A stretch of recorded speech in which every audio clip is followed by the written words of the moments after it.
He wasn't born among marble senators, but on the second rung of Rome's social ladder, among the equestrians, where honor was measured not by lineage, but by service to the state. Rome was changing. Augustus was gathering the fractured republic into his fist, and the boy named Pilate learned the first rule before he could even read. Power decides tomorrow. He saw old names fade before new favorites, saw how orders mattered more than principles, and how order itself was valued more than justice. Out of this world, he built a simple equation. Loyalty was currency, resolve was a weapon, and doubt was a luxury only the defeated could afford. His education was an apprenticeship in power, drills on the parade ground, cold logic and debate, and a habit of looking at people as levers and doors. He was not a natural orator, never drew crowds with fiery speeches, but he listened closely in the quiet rooms where fates were sealed. Where others asked, "Is it just?" he asked, "Does it work?" Even as a teenager, he could vanish from a dangerous conversation and reappear beside the man who would be powerful tomorrow. Not from flattery, but calculation. In Rome, even gods make mistakes, and fortune favors the one who keeps a hand on the pulse of fear. His climb was not swift. He did not storm the heights. He eroded them with patience. Lowly posts taught him endurance, and in Rome, boredom was a mask for risk. Behind every quiet office, someone's future rise was hidden. Pilate endured, memorized the faces that mattered, learned to speak just enough to open a door, but not enough to leave an echo. He understood that in the capital, reputation depended not only on what you did, but on who saw you do it. When he was first shown a map of the eastern provinces, he didn't see exotic lands. He saw an opportunity. Where taxes flowed unevenly and faith outweighed law, careers could leap forward. One successful year and you were noticed. But entry required a sponsor. In Rome, no appointment came by signatures alone. It was always someone's personal gamble. Pilate had to find the man who turned other people's ambitions into his own schemes. And such a man was already moving pieces in the shadow of the aging Tiberius. His name was Sejanus, prefect of the Praetorian Guard, the gray cardinal of Tiberius's court. He controlled not only the emperor's security, but the very atmosphere of power. With a snap of his fingers, Sejanus could elevate or destroy careers. Those who became his men earned a chance at the ladder where every step might cost a head. Pilate managed to become one of them. To Sejanus, he was useful, discreet, disciplined, with the cold eyes of a man who executed orders without questions.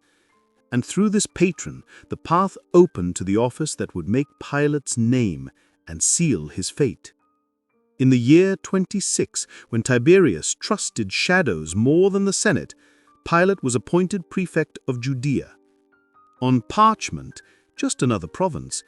In reality, a knot of faith, pride, and memory of independence, strong enough to strangle any governor. He rode there believing he carried Rome's seal, and that every word he spoke would be law, every order unquestionable. But he did not yet know what the elders and high priests knew. Their law was older than the empire itself, and stronger than fear of legions. He brought with him not only authority, but the illusion that authority was enough. Rome measured everything by coin and decree. Judea answered with what was measured in faith. This land did not bow before eagles or bend to statues, and that collision would turn Pilate's career into a fracture that over time would split him apart from within. The appointment looked like a step upward, but it was in truth a trap. Pilate entered the province as a victor, but the walls of Jerusalem already carried stories of strong men broken by the people's unyielding defiance. He did not yet know that his first clash would come so quickly and leave a mark that would never fade. He wanted to show Rome's dominance. Barely arrived, Pilate ordered, under cover of night, that military standards bearing the emperor's image be carried into Jerusalem. To him, it was a symbol of authority, a custom that marked Caesar's presence anywhere in the empire. But in Judea, such images struck at the very heart of faith. Their law forbade idols. At dawn, the city awoke in uproar. Crowds marched to Caesarea, the governor's residence. For 5 days and nights, they stood outside the palace demanding the standards be removed. They carried no weapons, shouted no threats. They simply refused to leave. To Pilate, this felt like an insult to his office. He decided to break their defiance with force. Soldiers surrounded the crowd and drew their swords. And then came what he had not expected. The people did not run, did not scream. They dropped to their knees, baring their necks, declaring they would accept death rather than permit blasphemy. For a moment, the world froze. Any movement, any order could have triggered a massacre. Pilate looked at hundreds of exposed throats and for the first time felt the cold in his own hands. He knew that if he gave the word, the streets would drown in blood, and news of his recklessness would reach Rome. The order was withdrawn, the standards removed. Yet that first concession did not win him respect, only left a wound inside. To the Jews, he was a man forced to retreat. To himself, he was humiliated.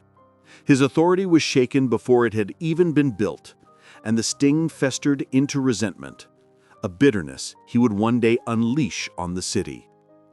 Defeat did not teach him caution. It only fueled his urge to prove superiority. Jerusalem truly did need new water. The old sources could not meet the needs of its people. Building an aqueduct was reasonable, but Pilate chose a path that turned a public good into an outrage. He ordered the funds taken not from Rome's treasury, but from the temple treasury, money dedicated to God himself. The news spread quickly. People saw it not as administration, but as sacrilege.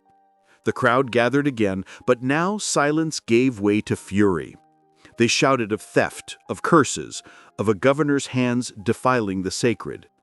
When Pilate appeared on the streets with his guard, he was met not by pleas, but by rage.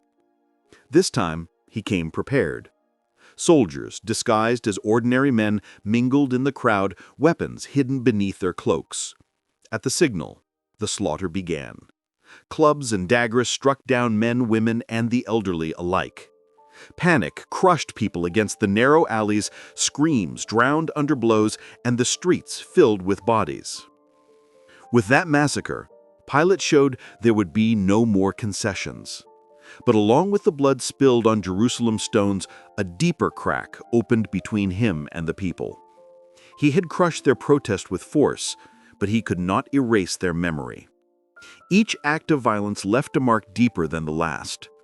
In this land, a storm was slowly gathering, one no clubs or swords could contain.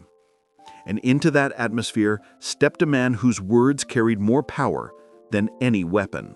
He came without an army, without a title. No legions marched behind him, no sword rested in his hand, only words that seemed to cut through the air. His name spread quickly, Jesus of Nazareth. Crowds followed him not because he threatened Rome, but because he spoke of a kingdom not built of stone or power.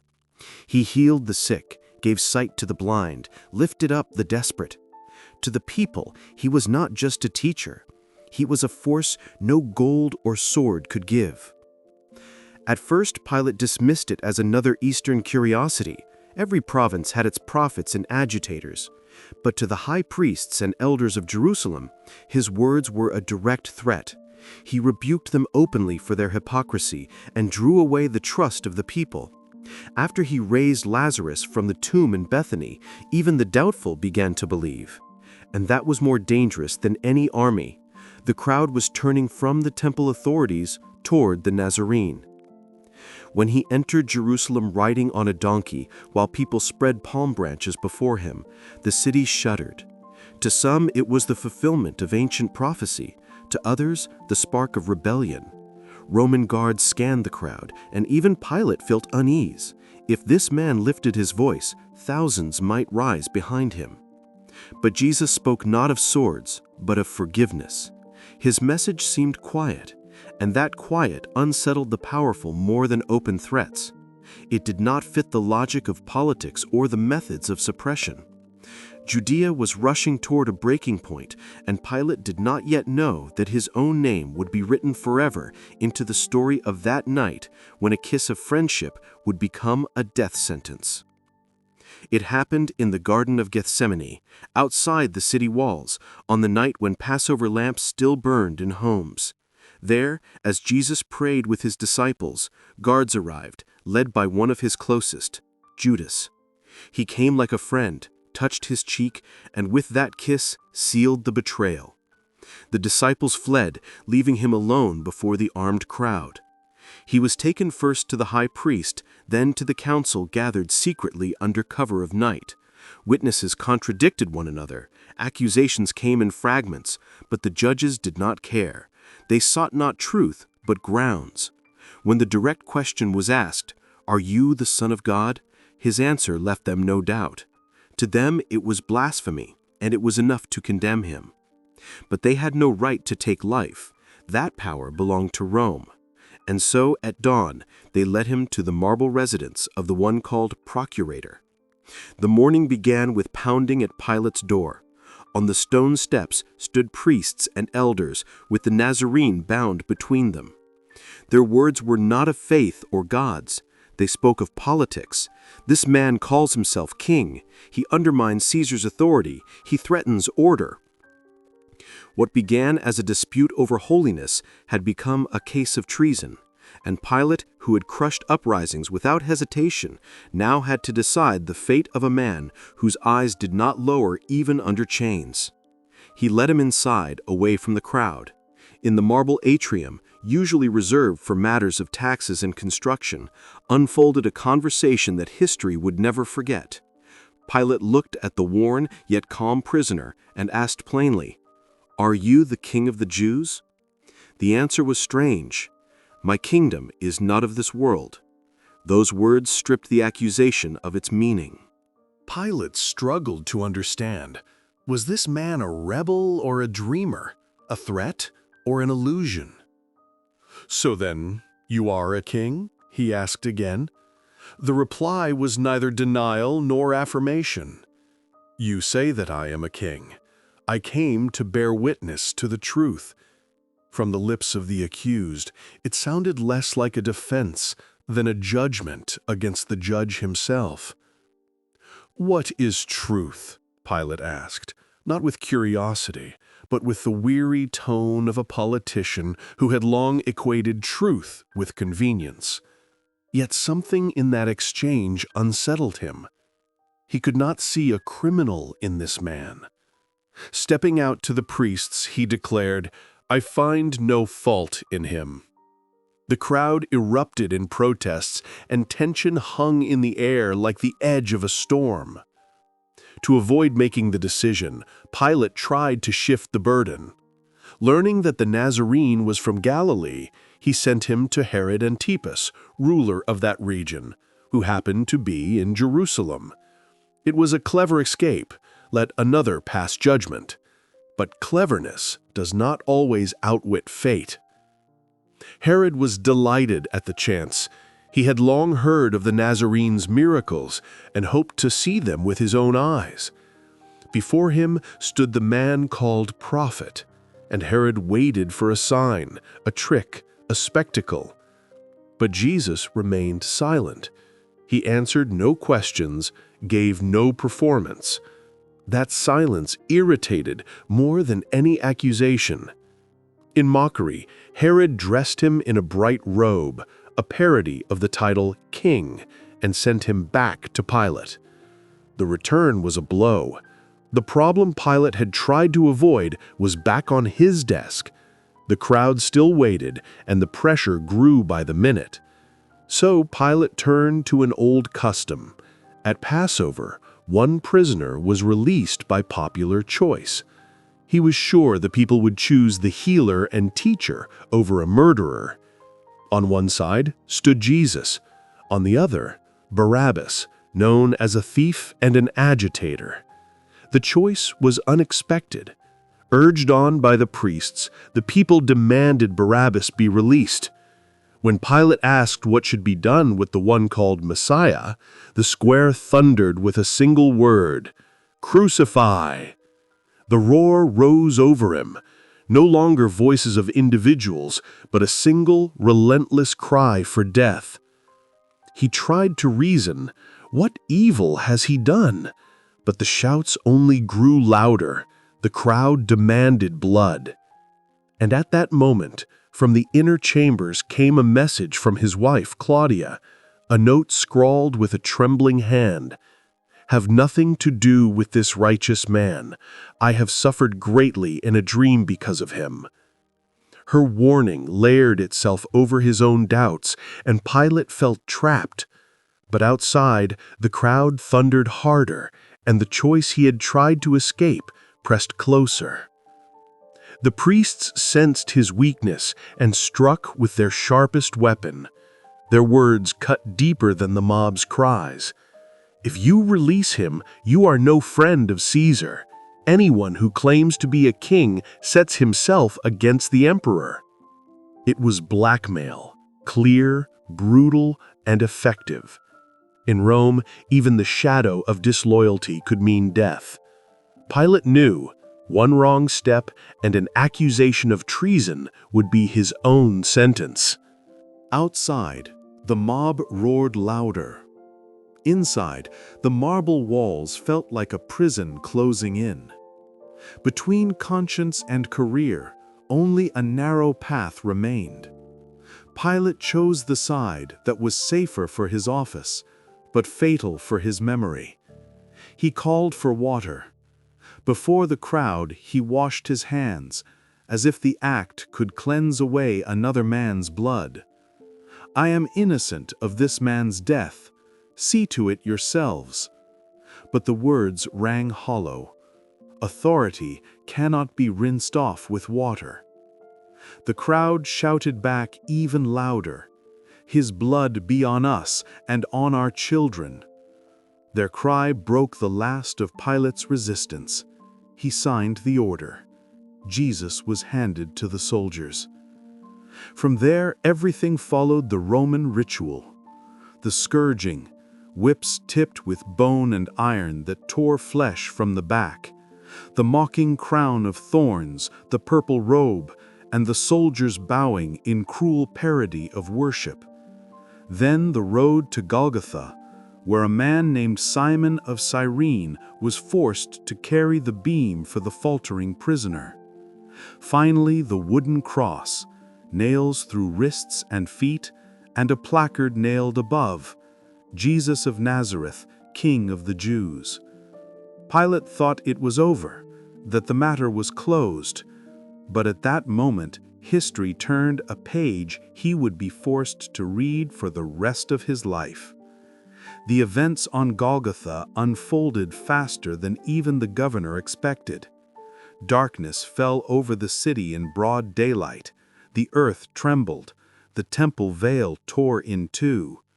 To soldiers, it was strange coincidence, but even a hardened centurion, long accustomed to death, could not hold back his words. Truly, this man was the Son of God. Reports reached Pilate's palace, but they were stripped of wonder.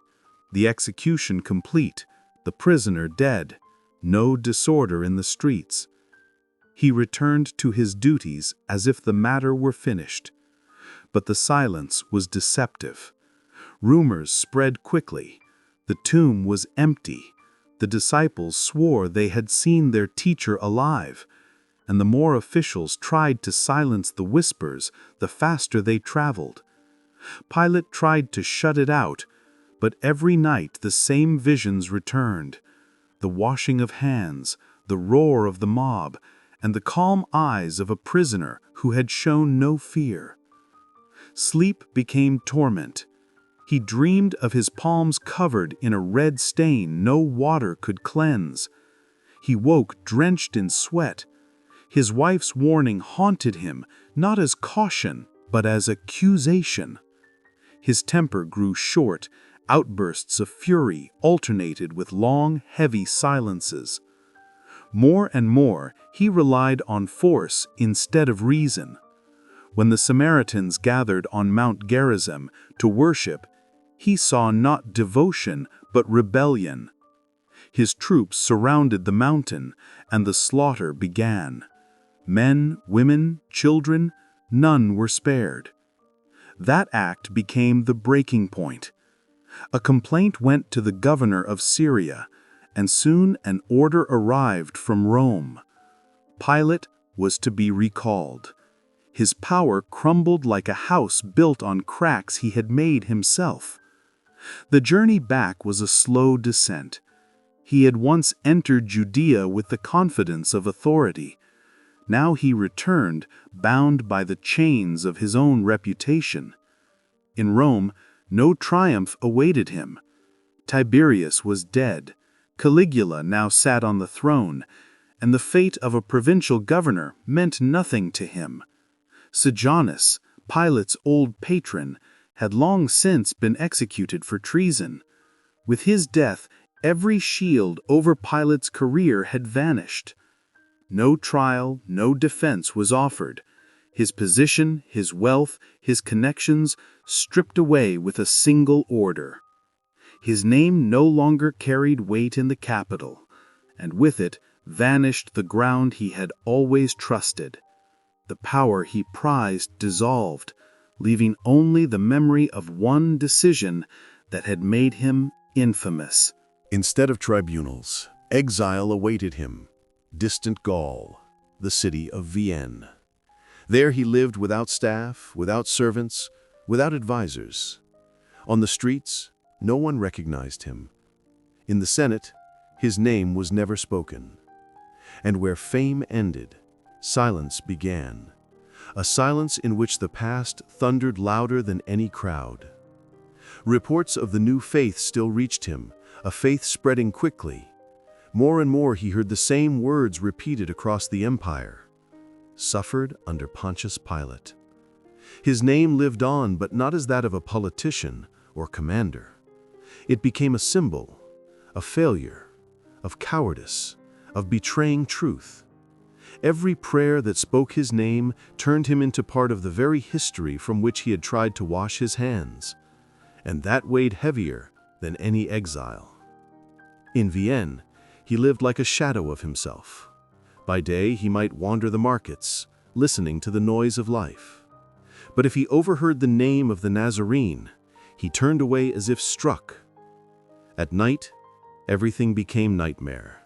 He heard the hammer's blows, smelled the iron scent of blood, saw the eyes of soldiers and the mob. He woke with the sensation that water still trickled over his fingers, leaving not purity, but a sticky film. At times, strange visitors came to his house. One was a centurion, the very man who had witnessed the cross and dared to declare, "Truly, this man was the Son of God." He spoke of the empty tomb, of disciples who no longer feared, of a faith spreading faster than any decree. Another was Nicodemus, a member of the council, a secret follower of the Nazarene. He told of the burial, of the stone rolled back, and of how everything had changed after that night. Pilate listened, and inside him rose the feeling he despised most: doubt. If it was true, then he had condemned not a criminal, but the one who brought forgiveness. If it was true, then his own name was forever stamped upon the greatest injustice of all.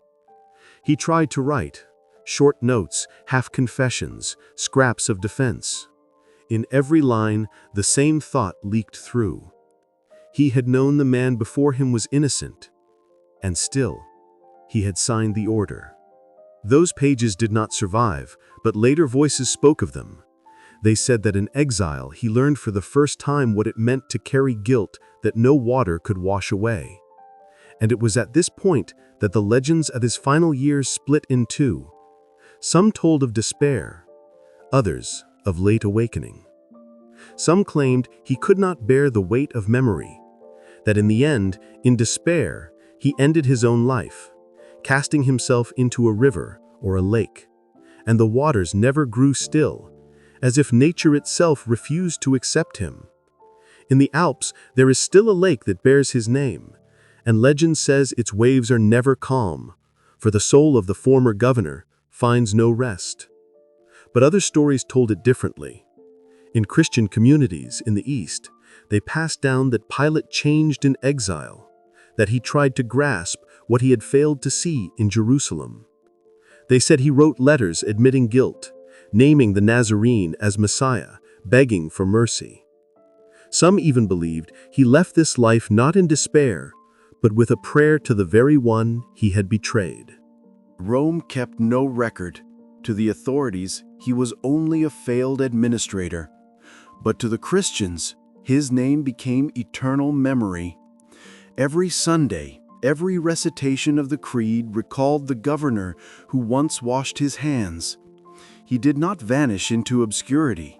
Instead, he remained in history forever, not as a symbol of victory, but as the emblem of weakness. Proof that a choice made in fear can outlive empires. And so his ending split in two. In legend, he wanders, restless and cursed. In other traditions, he finds mercy. But in both, one thing remains unchanging. Neither water nor time could erase from his hands what he did that spring in Jerusalem.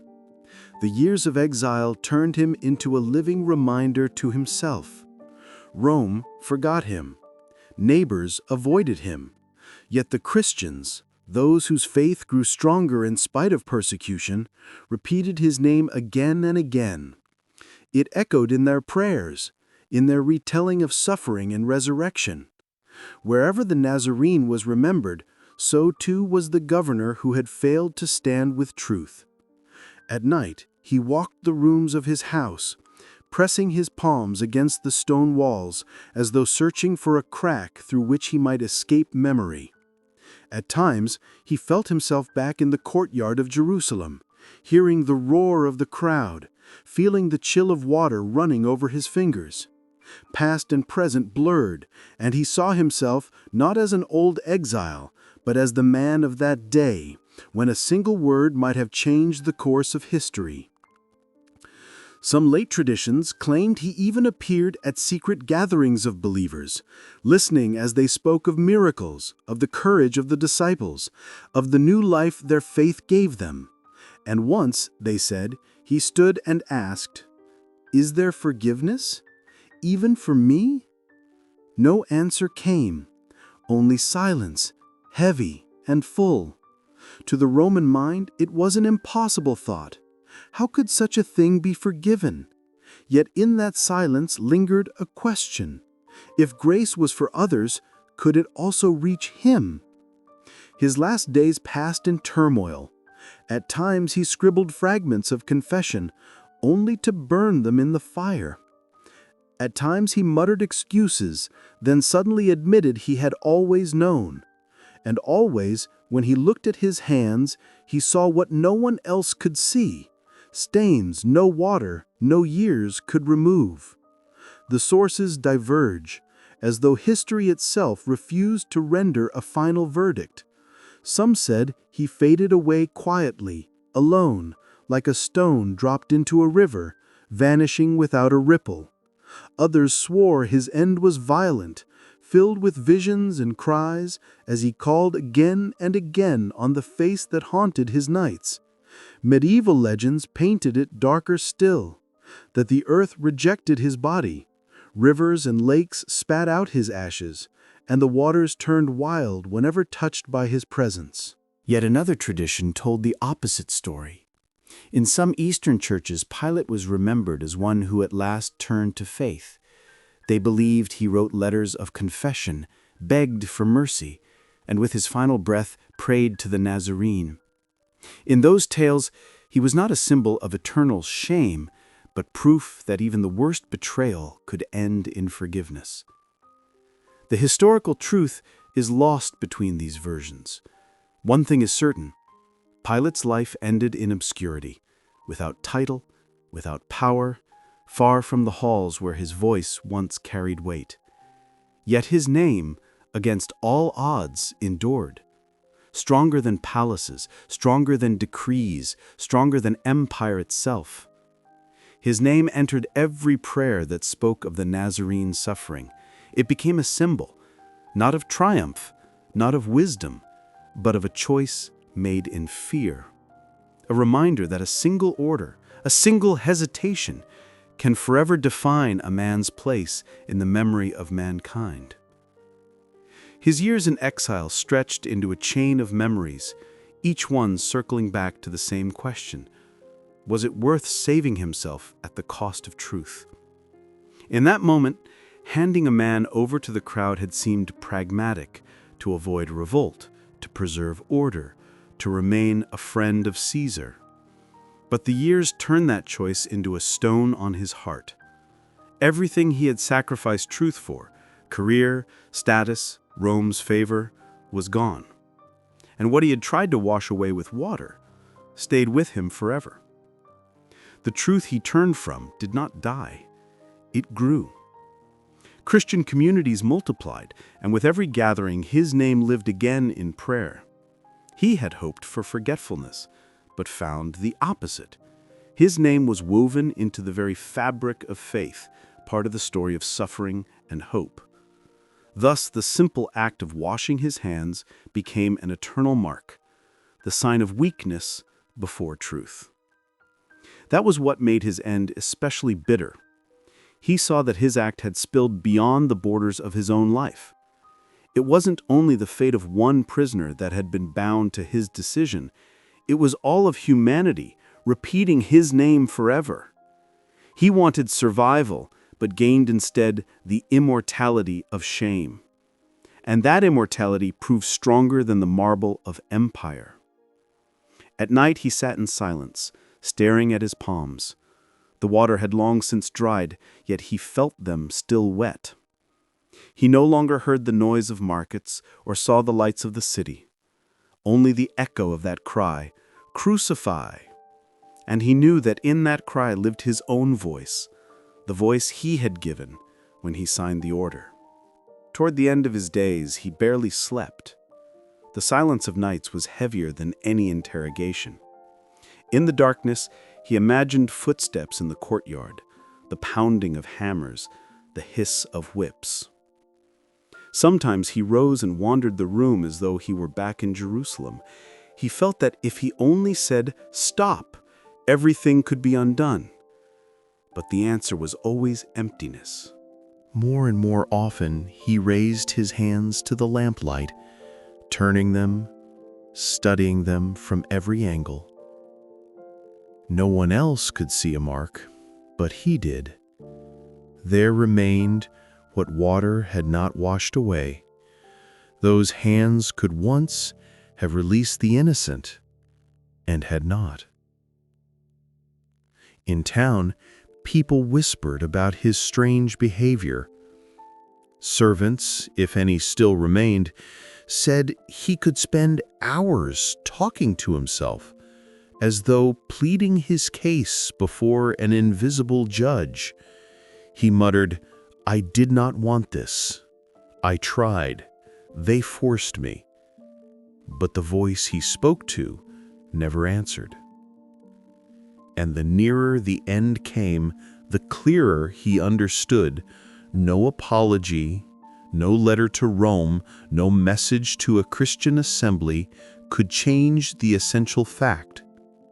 His name was already written into history, but not in the place he had wished. Ahead of him stretched only silence, where he could not hide behind office, decree, or the cries of others. In that last, sleepless night, he finally understood. Truth is not a formula, not a clever escape. Truth is a face he once looked upon and failed to recognize.